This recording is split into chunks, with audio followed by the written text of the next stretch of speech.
Hello, welcome to Pathology Central Key Concepts. The topic of this video is inflammatory dermatoses. Now, if you've watched my cutaneous malignancy and bullous disorders videos, you may be thinking that the skin is pretty straightforward.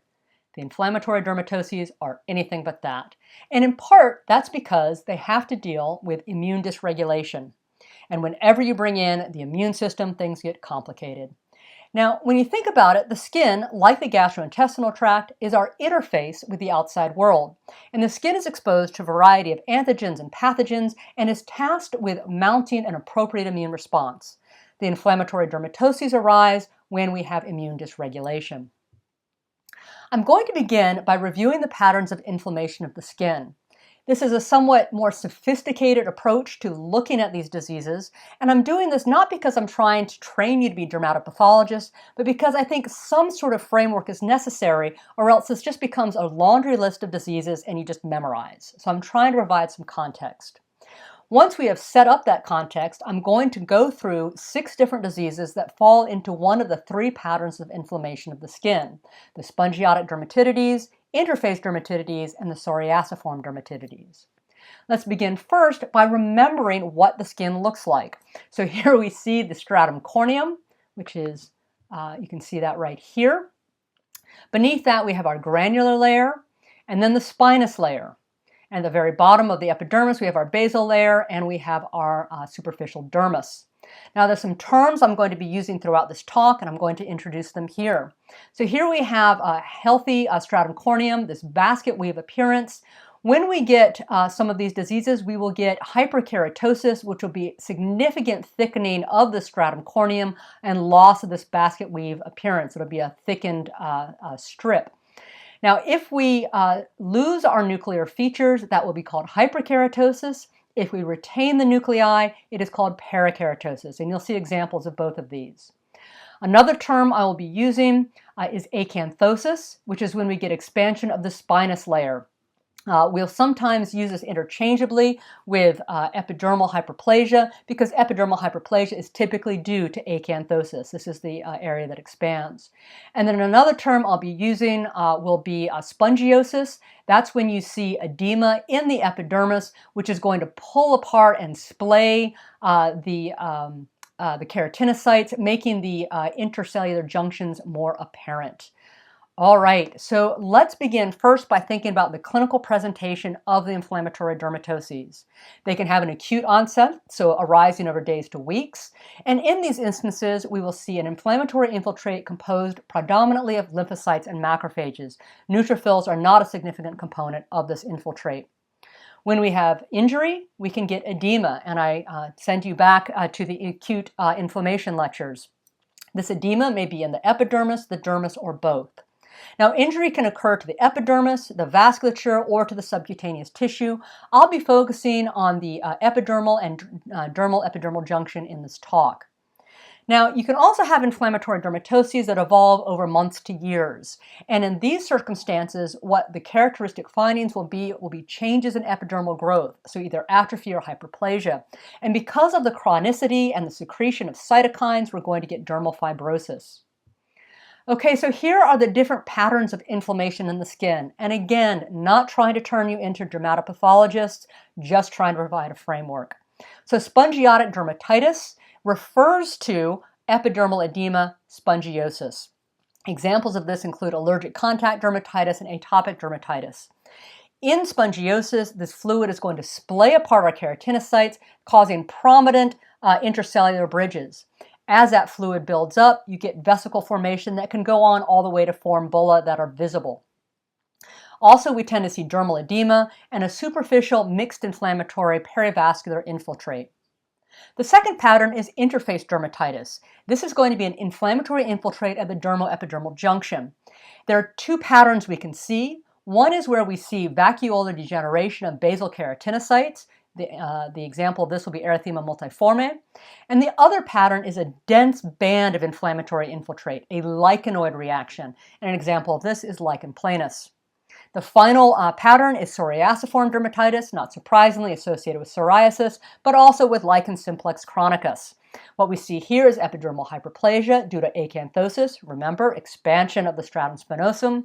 We get elongation of the reedy ridges, hyperkeratosis, and or parakeratosis.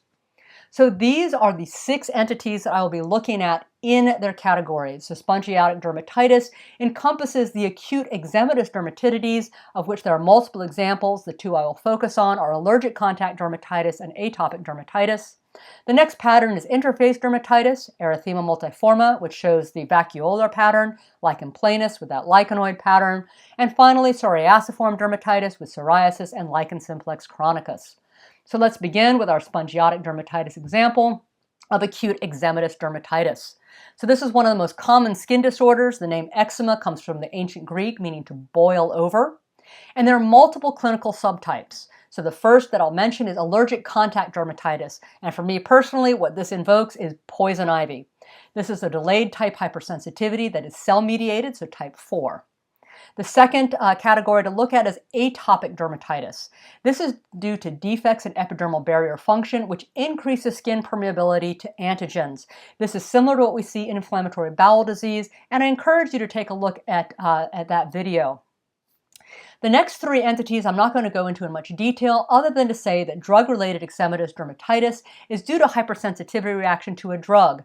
This is why it's important when a patient presents to you with acute eczematous dermatitis to ask if they've just started a new medication, because if you stop that medication, you can abrogate this reaction.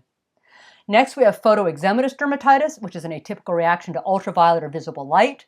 And then primary irritant dermatitis, where there's some sort of substance that either chemically, physically, or mechanically damages the skin. Now, all of these will have in common this type of progression. Okay, so this is showing, this is from Robinson-Cotran, Pathologic Basis of Disease. We have here progression over time. This would be that initial onset. So this is where right here, you brush up against that poison ivy. You'll get mast cell degranulation, immediate edema here in the dermis, and this perivascular mixed inflammatory infiltrate. This is when that first spongiosis is going to begin, right here at the outset. Over the next day to 2, you're going to get increasing edema fluid building up in the epidermis, as well as a little bit of thickening here in our stratum corneum. Edema will continue to build up, as well as mast cell degranulation occurring. Over time, you can get these increased numbers of vesicles, but the edema is going to resolve as we move towards chronicity. Chronicity is going to bring increased fibrosis, which you can see here in these brown lines. But because we still have some interaction, so for example, an atopic dermatitis, which can go on for months to years, we're going to maintain this perivascular infiltrate. And because of the stimulus, we're going to have this parakeratosis or hyperkeratosis here with elongation of our reedy ridges. All right, let's now look at 2 entities. Allergic contact dermatitis, as I mentioned, T-cell mediated inflammatory reaction, type 4 hypersensitivity. What happens here is that some sort of topical chemical acts as a hapten. So it's going to react with self-proteins, creating a neoantigen, and the Langerhans cells are going to present that neoantigen to naive CD4 positive T cells and activate them, and they'll develop into effector memory T cells. So that first time you brush up against poison ivy, you might not even notice, but the second time you're going to notice, because on that re-exposure, memory T cells are going to migrate to that cutaneous site, because that antigen has now been deposited there. It's going to release chemokines and cytokines, recruit additional inflammatory cells, erythema, and intense pruritus. The second type I want to mention is atopic dermatitis. And if you hear someone say, oh, I have eczema, even though eczematous dermatitis is what all of these are, typically that is what it refers to as atopic dermatitis. Now there's something called the atopic triad, which is asthma, allergic rhinitis, and eczema. And it tends to run in families. In fact, about 70% of patients who have atopic dermatitis have someone in their family with some form of atopy, so either asthma, allergic rhinitis, or eczema. It is an inherited susceptibility, so we see about 80% concordance in identical twins. Atopic dermatitis most commonly presents in early childhood, but as the patient ages, will remit spontaneously. Laboratory values will show elevated serum IgE, and experiments looking at susceptibility genes have found defects in keratinocyte barrier function, innate immunity, and T cell function. And this, like all of the dermatitides I've mentioned so far, are intensely pruritic.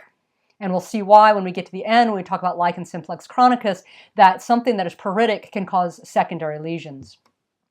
So what does this look like clinically? It can be erythematous to hyperpigmented with papules and vesicles. As I mentioned, we have that spongiosis fluid building up in the epidermis that can then exude through the surface of the skin, causing weeping, crusted lesions. Over time, as you'll recall, the edema will resolve and the lesions will become dry. But because of that hyperkeratosis that we see, we get scaly, thickened skin with, again, acanthosis, thickening of our stratum spinosum. So let's look at two examples here. Here's an allergic contact dermatitis. This was to a necklace that this woman wore. You can see this erythema. The lesions are slightly raised due to edema. In this individual with atopic dermatitis, again, a chronic issue, you can see a range of hyperpigmentation across the neck. There's thickening of the skin and a little bit of scale, which is present here. And then you can see these lesions here from excoriation. This can be intensely pruritic. Okay, so what do we see histologically? You should be ready because we've already looked at a cartoon. Spongiosis, superficial lymphocytic perivascular infiltrate, mast cell degranulation can be hard to see, but when you see it, it's always a treat, and edema of the dermal papillae. This reactive acanthosis to this inflammation, the thickening of the stratum spinosum, and hyperkeratosis and or parakeratosis. We can get intraepithelial vesicles due to fluid accumulation or mechanical shearing. Now, if we have a drug-associated dermatitis, we'll tend to see eosinophils in the superficial or deep dermis. By contrast, eczematous dermatitis from contact antigens is going to show a mononuclear infiltrate in the superficial dermis without eosinophils. Okay, here is a beautiful histologic example. Here we have our stratum corneum, our stratum granulosum, and here are our intraepidermal vesicles. And you can appreciate some spongiosis around these vesicles. So this is where the fluid is accumulated most profoundly, but it's leaking throughout. And it looks like these keratinocytes are floating in a little sea of white. That white is where fluid was, pulling it apart from its companions. You can also appreciate here this edema at the dermal papilla. All right, that brings us to the end of our spongiotic dermatitis discussion. We're now going to move on to our interface dermatitis, beginning with Erythema multiforme. This is basal cell injury, which is mediated by skin-homing CD8 positive T cells. It's very similar to what you see in graft versus host disease. It's uncommon, and it's a usually self-limited response to infections such as herpes simplex, medications, cancer, or autoimmune diseases like systemic lupus erythematosus or polyarteritis nodosa. Now, even though it is usually self-limited, it can rarely be a medical emergency. So you can see Stevens-Johnson syndrome, usually in children who are febrile and are having a response to a medication. That and toxic epidermal necrolysis are characterized by extensive skin sloughing. In fact, it can mimic what you would see in a patient who has extensive burns. You get loss of skin, which is going to cause fluid loss and risk of infection. So erythema multiforme, erythema means reddish, multiforme means many shapes, so you're going to think we're going to see reddish, multiple apparent lesions, and you are right. So in this individual with lightly pigmented skin, you can appreciate the erythematous appearance. This targetoid appearance is classic, where you have a red circle with central pallor. These are macules, so they're flat lesion. Papules are raised, but you can also get vesicles or even bulli, which we see in this individual here. These lesions are more hyperpigmented than erythematous, and here we can see some central necrosis of that epidermis. We'll look at how that happens. Let's begin first with some histology of an early lesion, or one that's not quite so severe. Again, our stratum corneum here, granular cell layer. We can see some spongiosis here, so a little bit of splaying apart of our keratinocytes. But the thing to draw your eye here is going to be these degenerating and necrotic individual keratinocytes. This is where those CD8 positive T cells are attacking these individual cells and killing them. The other thing that you'll notice here is that this basal keratinocyte has this vacuolar change. So remember, that is one of the two patterns we see in interface dermatitis. You might appreciate it's a little busy here at the dermal epidermal junction. That's due to T lymphocytes. To confirm that, you'd want to do immunohistochemistry. And there's a mild perivascular lymphocytic infiltrate. We'll see that in clearer image in the next picture. All right, so let's look there. This is a more significant lesion where right away you can appreciate this intense perivascular mixed inflammatory infiltrate. The next thing you'll notice is that as opposed to those individual dead keratinocytes, we see a lot of death going on here. And in fact, in Stevens-Johnson syndrome, you can see full thickness necrosis. This damage here is sufficient to cause sloughing off of the skin and this bulla formation. All right, so that brings us then to the end of this type of interface dermatitis. We're now going to look at the next pattern, which is lichen planus, which is going to have that lichenoid inflammation. This is a disorder of the skin and mucosa and tends to affect middle-aged adults. There's a mnemonic, pruritic, so itchy, purple, pink, so violaceous, polygonal, so not round or linear, and planar, which means flat on top, and they can be papules or plaques. The other thing you'll notice clinically will be surface white dots or lines. These are called Wickham striae, and I'll show you an image in a moment. Typically, these are multiple, symmetric, self-limited cutaneous lesions that will resolve in 1 to 2 years. However, about 70% of patients have oral lesions, and these can persist much longer and can be so significant that it is difficult for patients to get adequate nutrition because of mouth pain. We don't know the pathogenesis of this. It's thought to be a CD8 positive T cell response to unknown antigens, either those expressed by basal keratinocytes or something that's deposited at the dermal epidermal junction. Histologically, we'll see an interface dermatitis, but unlike that difficult to discern interface dermatitis of our previous lesion, this is going to be a thick band of lymphocytes at that dermal epidermal junction. And the injury that's being caused there is going to cause sawtoothing. So we're going to lose that smooth interface between the dermis and epidermis. We'll see epidermal hyperplasia, hyperkeratosis, and hypergranulosis. So let's see what we get clinically. This matches everything we were expecting to see. This is a classic image. So first of all, we're purple or violaceous. We're polygonal. We're a plaque. And we have these white striae, so Wickham striae. So this is a classic example of this entity. Now here we can see it in an individual.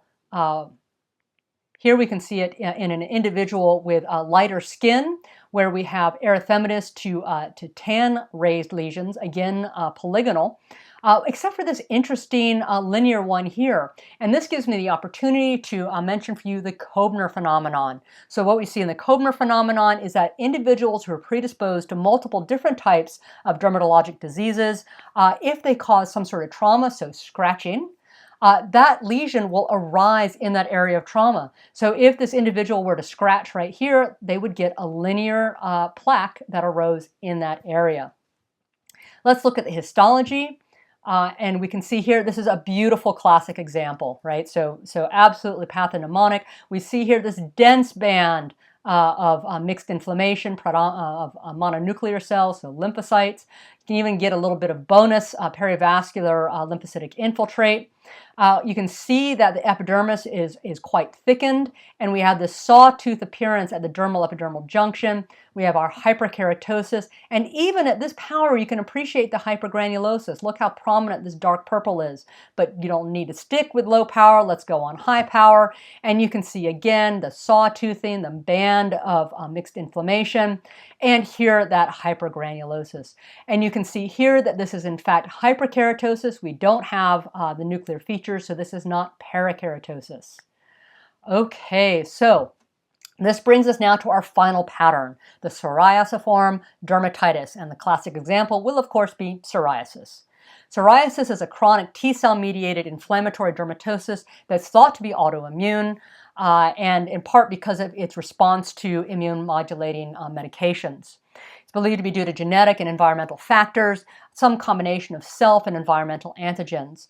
And it's believed that a sensitized population of T cells, CD4 positive, Th17, Th1 CD8 positive, home to the dermis, accumulate in the epidermis, and there they secrete cytokines and growth factors, and this is going to cause keratinocyte hyperproliferation, which is going to lead us to the histologic features. Individuals with psoriasis also have the Koebner phenomenon, so if they get trauma to an area, they can get a psoriatic lesion. And about 10% of patients develop arthritis, which can be quite severe. And because we have this background chronic inflammation, these patients are at increased risk of cardiovascular disease. And I encourage you to watch the video on atherosclerosis to remember how chronic inflammation has an impact on cardiovascular disease. So clinically, what we're going to see will be plaques at the elbows, knees, scalp, lumbosacral areas, intergluteal cleft, glans penis. And depending on the patient's skin, we can get a variety of different appearances. So it can be pink to salmon colored to hyperpigmented. In individuals with lighter skin tones, will have a pink to salmon colored appearance with loosely adherent silver-white scale. In individuals with darker skin, it will be hyperpigmented with grayscale. About 30% of patients will have nail changes, so a yellow-brown discoloration with pitting or oncholysis. Histologically, remember, we have increased proliferation. So we're going to see epidermal hyperplasia due to acanthosis, so expansion of our stratum spinosum, elongation of our reedy ridges that can give a test tube-like appearance. Because we're proliferating, we'll get mitotic figures above the basal cell layer. So unlike the mitotic figures that we see above the basal cell layer in neoplasia, we're seeing it due to all of the growth factors that are being secreted. And because we're growing quickly, we don't have time to develop our stratum granulosum, so it will be thinned or absent. And we also don't have time for our nuclei to resorb, so our overlying scale is typically going to be parakeratotic. Another feature that we'll see in psoriasis is neutrophilic aggregates in the superficial epidermis and parakeratotic stratum corneum. So let's see what we've got here clinically. Here we have in lightly pigmented skin the salmon-colored plaques with that loosely adherent silver scale. Here is where the patient has perhaps picked off an area. This can cause bleeding, pinpoint bleeding, and I'll show you why when we review the histology. In individuals with darker skin types, the lesions may appear hyperpigmented and the scale will have more of a grayish appearance. On microscopic examination, we see epidermal thickening, right? So quite apparent here due to acanthosis, so thickening of our stratum spinosum. There's elongation of the reedy ridges looking here like test tubes. And if we looked at higher magnification, we can find mitotic figures above the basal layer. And even at this power, you can see loss of the stratum granulosum. Now, that's not absolutely pathognomonic. There are some instances of psoriasis where you'll see the stratum granulosum. It all depends on that individual's extent of disease and the treatment they're receiving. The scale tends to be parakeratotic. So let's go ahead and look here at higher magnification. Absence of our stratum granulosum. We have parakeratosis with our nuclear features here, and you can see our microabscesses here in the stratum corneum. This brings us to our final entity, and after the excitement of psoriasis, Lichen simplex chronicus seems like a little bit of a letdown, although it is also Psoriasiform dermatitis and will have similar histologic features. Lichen simplex chronicus is due to local repetitive trauma, which results in roughening of the skin. So you can create this for yourself at home. Just pick an area of skin and start scratching and keep it up for days, weeks, months even, and you will get Lichen simplex chronicus. And if you go the next step and you go ahead and do a punch biopsy, you'll see epithelial hyperplasia due to acanthosis, hyperkeratosis, hypergranulosis, elongation of the reedy ridges, a chronic dermal inflammatory infiltrate, and because of this chronicity, dermal scarring. Not recommended that you do this, by the way.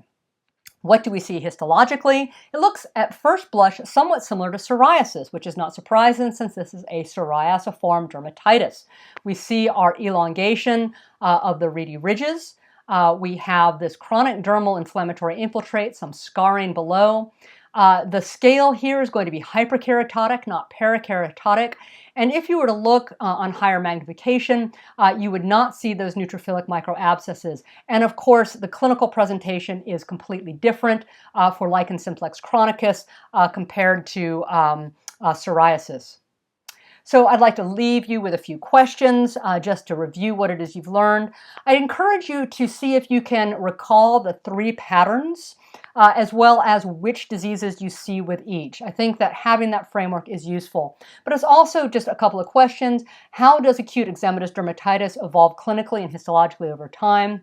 And then just finish up with what are the classic histologic findings in psoriasis and how do they differ from Lichen simplex chronicus?